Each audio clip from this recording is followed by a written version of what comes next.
Tahukah kamu, sejak kapan perusahaan mulai peduli sama lingkungan dan masyarakat? Nah, kita bakalan bahas nih, apa itu Corporate Social Responsibility atau CSR, sebuah program yang bikin perusahaan bukan cuma untuk mikirin keuntungan, tapi juga kebaikan untuk sekitar. Halo semuanya, perkenalkan nama saya Tiara Fusiania Kitty dengan NIM 25100300116. Saya dari kelas 1C. Secara sederhana, CSR adalah komitmen perusahaan untuk beroperasi secara etis dan berkontribusi terhadap pembangunan ekonomi yang berkelanjutan sambil meningkatkan kualitas hidup karyawan, komunitas lokal, serta masyarakat. Ini adalah tentang bagaimana perusahaan tidak hanya mencari keuntungan, tetapi juga peduli terhadap dampak yang mereka ciptakan. Lalu, apa tujuan utama perusahaan menerapkan CSR? Pertama, untuk menciptakan citra dan reputasi perusahaan. Yang kedua, untuk membangun hubungan baik dengan stakeholder, mulai dari karyawan, pelanggan, pemasok, hingga pemerintah dan masyarakat.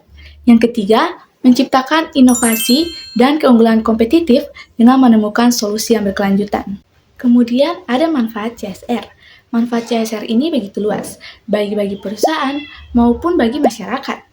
Bagi perusahaan, CSR bisa menarik dan mempertahankan karyawan terbaik, meningkatkan loyalitas pelanggan, dan tentu saja untuk meningkatkan profitabilitas jangka panjang.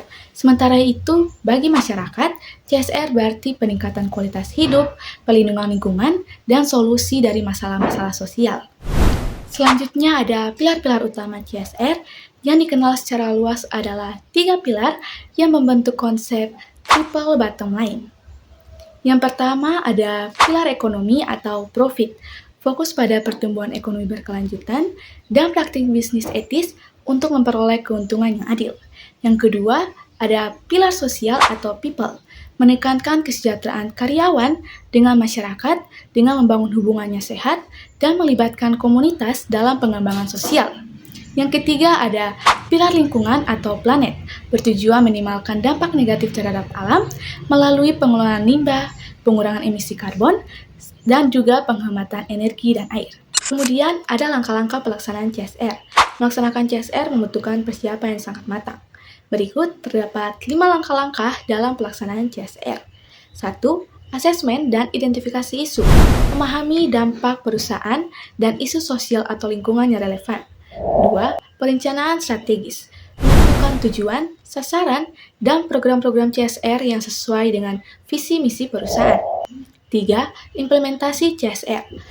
Laksanakan program-program CSR yang sudah direncanakan yang melibatkan berbagai pihak. 4.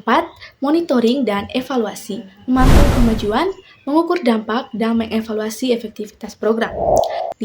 Pelaporan dan komunikasi. Mengkomunikasikan hasil dan dampak CSR kepada stakeholder secara transparan. Selanjutnya ada faktor-faktor yang mendorong perusahaan melaksanakan CSR. Pertama, tuntutan dari konsumen dan masyarakat yang semakin sadar akan isu sosial dan lingkungan. Yang kedua, tekanan dari investor yang kini mempertimbangkan faktor ESG dalam keputusan investasi. Ketiga, regulasi pemerintah yang mewajibkan atau mendorong praktik bisnis yang bertanggung jawab. Dan yang keempat, nilai-nilai internal perusahaan yang meyakini pentingnya berkontribusi pada kebaikan bersama. Nah, faktor-faktor tersebut mendorong berbagai perusahaan Indonesia untuk mengimplementasikan CSR secara serius.